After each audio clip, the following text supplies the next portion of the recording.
El Banco Mundial publicó recientemente un estudio titulado Hacia la construcción de una sociedad equitativa en Colombia, en el que se muestra alarmado porque el país es el segundo más desigual de América Latina y el Caribe después de Brasil y uno de los más desiguales del mundo. Como es habitual, traza sus recomendaciones que no son nada nuevo, por el contrario, son las mismas políticas que de tiempo atrás viene impulsando ese organismo y que repiten aquí los gremios y los tecnócratas del gobierno. Políticas que en lugar de reducir las inequidades las han llevado al extremo. En gran medida, la realidad por la que se alarman es obra de sus propias recomendaciones.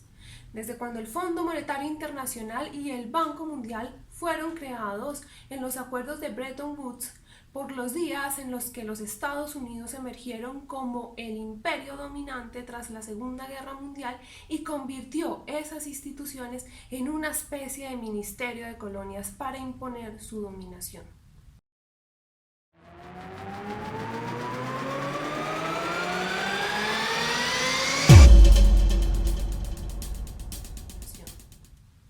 El estudio aborda los asuntos en los que, según la entidad, se requieren políticas para lograr una sociedad más equitativa, la formación del capital humano, el mercado laboral, el sistema fiscal, las desigualdades territoriales y el cambio climático. Sobre cada uno de ellos traza sus recomendaciones. Veamos algunos de sus más destacados diagnósticos y opciones de política. Dice, por ejemplo, que los servicios de salud no le llegan a los más vulnerables que adolecen de atención primaria. Pues claro, porque precisamente por imposiciones del Banco Mundial y del Fondo Monetario Internacional, en Colombia se privatizó la salud y para las EPS no resulta rentable prestar atención en las zonas apartadas o en los cinturones de miseria de las ciudades. La solución que ofrecen no es que el Estado asuma la prestación de la salud, sino darle incentivos económicos a las EPS para que atiendan a la población en esas zonas. Sobre la atención a la primera infancia señala que allí, en donde no hay una oferta privada para el cuidado infantil, deben superarse las barreras para ofrecer los precarios programas de los hogares comunitarios de bienestar familiar. La solución para pobres con las que el Estado ha evadido la responsabilidad de brindar al pueblo una verdadera educación preescolar. Sus recomendaciones para la educación básica y media son las que viene haciendo desde hace tiempo. Centrarse en unas competencias básicas de matemáticas y lectura, lo cual está negando a la niñez y a la juventud una formación integral en ciencias, humanidades, educación física, pues esto se considera inútil y a cambio se promueve la pertinencia. Es decir, que la educación media y superior obedezcan exclusivamente a las exigencias de las empresas produciendo los esclavos que éstas demandan. La gratuidad en la educación superior no aparece por ninguna parte, pero en cambio se habla de implementar planes de préstamos cuyo reembolso dependa de los ingresos al graduarse.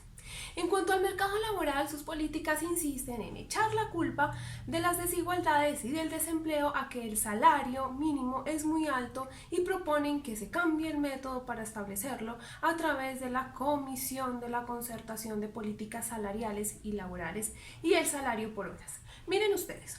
Limitar el crecimiento del salario mínimo a la tasa de inflación durante algunos años, hasta que el salario mínimo alcance un nivel más favorable a la creación de empleo. Y establecer un salario mínimo por horas, para que no se penalice el trabajo a tiempo parcial. La receta contra la pobreza y las desigualdades es reducir el salario mínimo, lo mismo que repiten como loros los gremios empresariales y los tecnócratas del gobierno. Duque ya comenzó la tarea con el artículo 193 del Plan de Desarrollo que creó el piso de protección social que da vía libre al trabajo por horas con el pago de la seguridad social proporcional al tiempo laborado. Lo que el Banco Mundial llama la penalización del trabajo de tiempo parcial es que en la legislación esta modalidad ya existía, pero el patrón se veía obligado a pagar la seguridad social completa y por eso no se había generalizado. Adicionalmente, proponen lo siguiente: considerar reformas para permitir que el salario mínimo se ajuste de acuerdo con el contexto económico. por ejemplo, teniendo en cuenta la productividad y los indicadores del mercado laboral, y no se ajuste automáticamente a la inflación, como en el marco legal actual. En concreto, lo que buscan es que el salario mínimo sea diferencial, porque según esta teoría, en una región de baja productividad, como es el Chocó o la Guajira, por ejemplo, debería ser más bajo y no depender de la inflación. Lo mismo se ha planteado para la juventud. ¿Recuerdan la propuesta del presidente de FENALCO antes del paro del 21 de noviembre de 2019? Decía que a los recién egresados debía pagárseles el 70% del mínimo. El estudio también aboga por la reducción de los aportes parafiscales y que los empresarios puedan elegir las actividades recreativas y comerciales que ofrecen las cajas de compensación familiar. Aunque no se atreve a decirlo abiertamente, lo que propone es acabar estas entidades como lo viene planteando la NIF. En materia fiscal insisten en ampliar la base de quienes están obligados a pagar impuesto de renta y en que se deben gravar con IVA los productos de la canasta familiar, con este argumento que parece sacado del mundo al revés.